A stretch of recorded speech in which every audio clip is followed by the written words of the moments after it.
episode of Pens in Use. So this week the collection shrank, honestly, a bit more quickly than I expected it to. I spent the first part of the week in Bismarck, which is why you didn't get a pen review this week. I just got back and didn't have time to do that because I teach.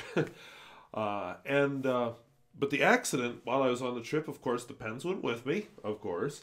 The Esterbrook, which is a sack filler, didn't take well to traveling, I think. Or else the changes in weather, I don't know. But I had a cap full of ink. So, yeah, that one is cleaned out prematurely.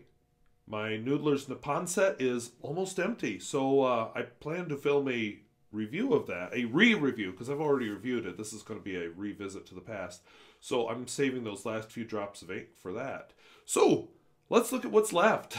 It's getting small. I forget. There's another pen I think ran out this week too. So I have my Lamy 2000, my daily writer. I have my Kaweco Sport, Skyline Sport, I'm sorry. I have my Platinum 3776. I have my Pelikan 90. No, I am so sorry. Pilot Custom 92. I'm looking at a different pen and pointing at one. Okay. I have my Lamy 99. I have the pen I was looking at, Pelikan 400 NN. And I have my Visconti Homo Sapiens. I'm actually in a papery mood, so as I pull out my Bomo art journal, I'm feeling like I need to do a review of this guy and some of the other notebooks I've been using. But for now, we'll do pens in use. So I'm going to start with my Lamy I'm sorry, I'm trying to open this in my lap and talk to you at the same time, and it's really not working. Alrighty, zoomage. So we'll give it something to zoom in on because it did weird things to the focus that somebody pointed out, and I watched and I said, yeah, that is really weird. So we'll zoom in.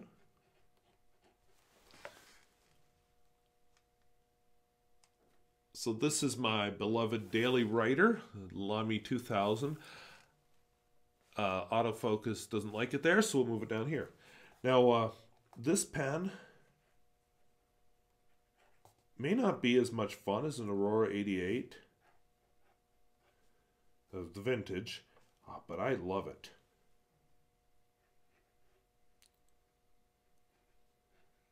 It may not be as cool and fun as a Pilot Custom 823, but again, I like it. So, yeah, this pen ends up being quite a lot. I like writing with it. It's very comfortable. Actually, I will fly off on a slight tangent here. So let me just hold the page open with this pen as a model. Okay, so slight tangent here. So last week I mentioned about reducing my collection. It's true. I know some people would like, they want lots of pens. I don't. I enjoy trying lots of pens. I just don't like having them. I like a collection of pens that I actually use. There are a few pens I've never reviewed and never will because I want to show a pen in its best light, and if it doesn't have a good light, I'm not going to review it. There's a larger number of pens that I review that I like, but they don't really do anything for me. So, no, I would rather pass them on to somebody who will enjoy them and who will use them. So, and that's not a value thing. That's just me personally how I like to operate. I like to have things that I use around me. And it doesn't hurt that I live in a really small house. One of the smallest houses in my town, true story. So, not the smallest, but one of the smallest. 672 square feet if you're into that kind of thing. I don't remember what that would be in metric, but anyway, yeah, it's a small house. So, but yeah, this pen's a keeper. I love it. Now, this next pen would fall in that category of, I don't know. And I'll show you one more time why, I don't know, comes to mind. If it does it. Watch this time it won't do it. Oh, it did it! It's still doing it. There we go. The hard start is annoying. Yes, it writes with a double broad nib, but I have other double broad nibs that don't do that stunt. I have a Kaweco Sport I like very much, and I carry in my pocket quite often in the summer, and I'm sorry, I don't remember what ink is in this pen.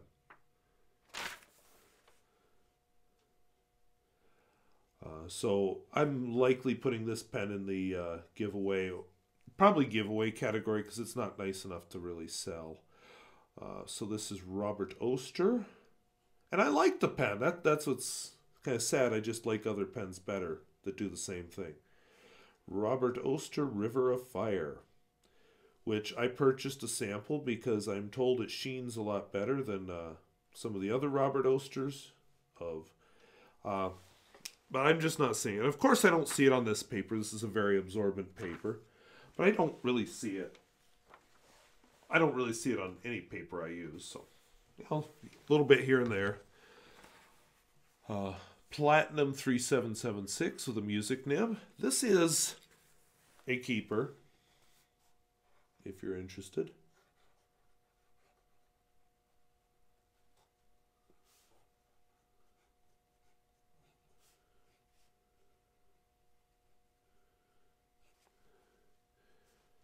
The ink is Aurora.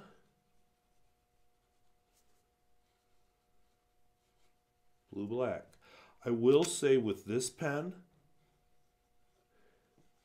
it tends to be kind of a dry writer. Not every ink is well suited to this pen. Just putting that out there. This happens to be a good match, but not every ink is. Now this pen here, this is a Pilot Custom 92, Pilot Custom Heritage 92, has a very nice piston. I'm going to move the microphone slightly because I see it's not where I want it. Okay. So Pilot Custom Heritage 92, it's a demonstrator. Excuse me, I'm getting hiccups in the middle of this video. I switched out a broad nib from another pen into it, and it turned into quite a delightful pen. Also on my keeper list. My keeper list is quite large, and I don't have any rules about how many pens to keep. I will just, maybe it's Heritage Custom, I don't remember. No, I'm doing it right. I don't have any hard and fast rules about how many pens to keep. It's just, if I'm not using it, why keep it? The ink in this one is Noodler's Matahari's Cordial.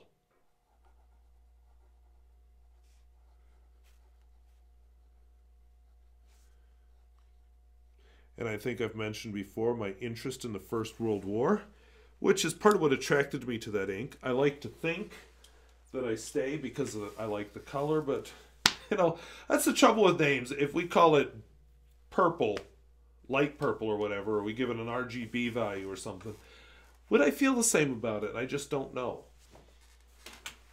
Okay, this was one. This next one, this is that aesthetic I like. Lamy 99 with an oblique nib.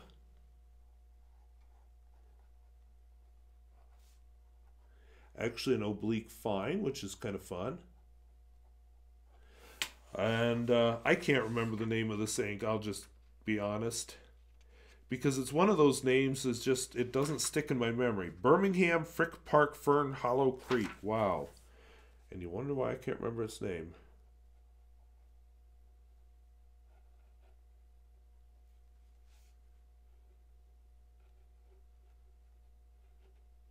And it's going on kind of blue, and I seem to remember saying that last week. And I'm going to turn back a page.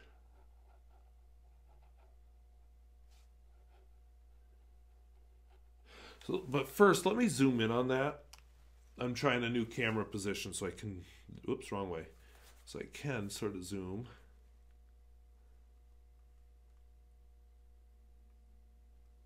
Okay, we've reached the limits of the technology. There we go. So you see how that's kind of bluish? Now let me turn back a page. Oops, here we go. This is what I wrote last week. Definitely more greenish. So I have the feeling I made the remark about it being kind of bluish last week. I think I had it inked up the week before, too. No, I didn't. I lie. No, I did. I just didn't know the name of the ink. Here it is. Definitely, I don't know how to describe that color. So anyway, it's proving to be sort of a different kind of an ink. Especially since I can't explain what color it is. That is awkward. All right, zooming out. I rearranged my pens. Do this Visconti Homo Sapiens. Lovely pen made out of magma. Well, lava from Mount Etna anyway. I was looking on Goulet pens. They have a jade one. I really like the looks of that. But at what it costs, I just bought a Dream pen about a month ago, I guess. And it's actually been a Dream pen for quite a while. So, yeah, I'm not going to be buying the jade version of this. And I'm okay with that. It was sort of a crush, and I'm over the crush now. Yes, I think it's attractive, but the more I looked at it, the more I said, yeah, I'd love to have a jade-colored pen, but maybe not that particular jade-colored pen, because it was sort of, I don't know, they didn't get some of the things right to my taste. So I'm writing with bronze ink, which is appropriate for a Bronze Age pen. Now, I rearranged the pens specifically because of this fella. This is a Pelikan 400 NN. Has that nice finish that the Pelikan pens are famous for, but the difference is this pen is older than me. This is a vintage pen. The modern 400 is, well, let's just say several $100s more expensive than this one. Not exaggerating.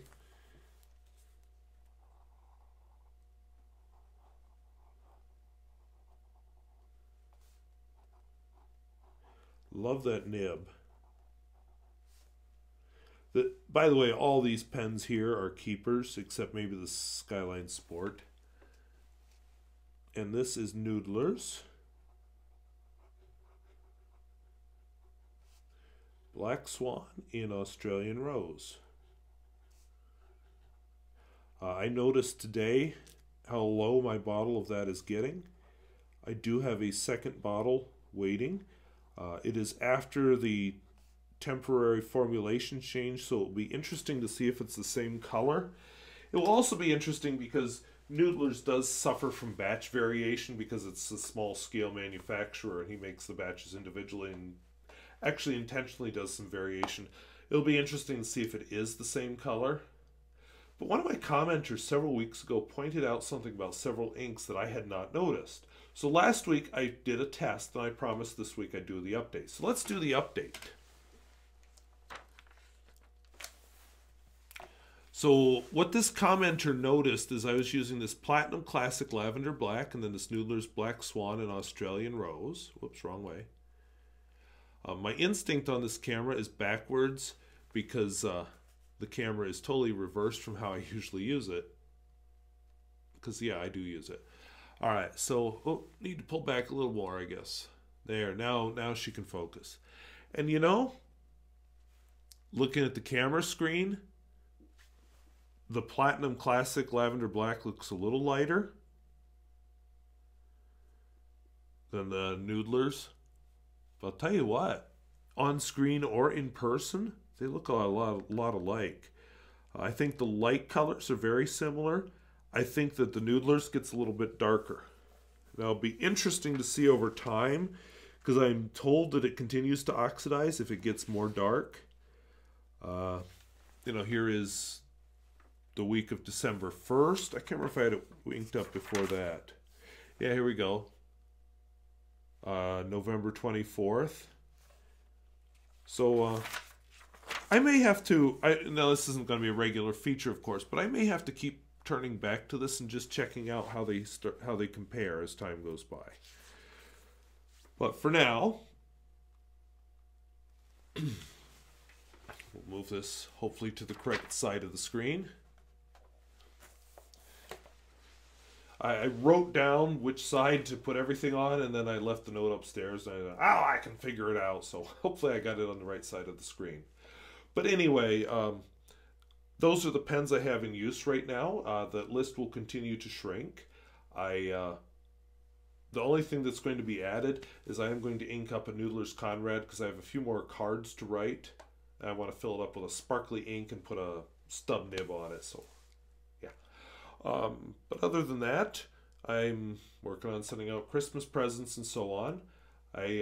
Next week, well, it was going to be the Esterbrook, but I guess not. So this weekend, I plan to film 2 reviews. I'm going to film a review of this pen, and I'm going to film the re-review of the Noodler's Nippon set.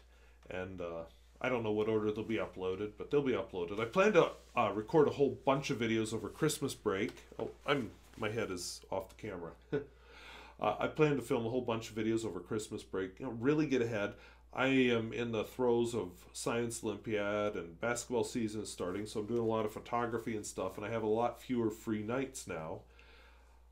Plus my regular teaching duties and so on. So I just feel like over Christmas I really need to get ahead by a few months. So I don't think it'll be any hardship to film 8 reviews, especially if I include some notebooks and such. I will also, this weekend, I want to do another review of a book. I know I got in some trouble over the last one because it was too political, but whatever. It's the nature of the book. This book is more education related rather than politics related, so it'll be more into education. I'll wait till Sunday to find out what that is. More driving. I plan to do more visits to places and actually tour the place rather than just talk over random landscape going by. So I'm planning this Christmas for sure a trip to Leeds, South Dakota. I would like to get over to Montana and visit Medicine Rocks and Ekalaka and Camp Crook, which is actually in South Dakota. I have a fantasy, which I don't know if it's going to happen, but my fantasy is I would like to take a overnight road trip, possibly 2 nights, head up to Walhalla, Pembina Gorge, come down through Fargo, and then come home somehow. But that is an unbelievably long trip. So I don't know if it's going to happen, especially if roads are questionable. In North Dakota, that's an issue. Last year at this time, it looked about like it does right now, just a little bit of snow on the ground. Christmas Day, we got socked with a huge blizzard, and I was snowed in for weeks and weeks and weeks and weeks, and couldn't even get out of town, really. It would start to clear up in the middle of the week, and then we'd get snowed in for the weekend. And yeah, it was quite the winter, and I was getting cabin fever. So if I can get out over Christmas break this time, I will. So anyway, that's what's upcoming. Look forward to a couple end of the year special episodes. And one kind of fun thing, I shouldn't call it fun. Fun is sarcastic, so we'll put it in air quotes. One fun thing that happened just recently was it last summer. I recorded a Pens in Use where I used a makey and played a couple of my pens as instruments and game controllers. So I've had a copyright strike over that video because I played Mario Brothers with the pens and the music. So I not fined or anything for it, but it's annoying, especially since it's off somebody's programmed website where they didn't use permission to use the music anyway, so whatever. I guess that video's run its course anyway. So I will be back next week with another Pens in Use, some kind of, well, there will be fewer pens because I will have graded semester tests by then, and we'll just see where we're at. Like I said, my vision is to get it down to 1. Probably the survivor is going to be Lamy 2000. And then I will just ink up a bunch of pens. Well, probably for the 8 pens that I want to review. Oh, that's sad. But anyway, hoping you're looking forward to a good holiday. I'm certainly ready for my holiday for many, many, many reasons. And we'll see you next week. Bye-bye.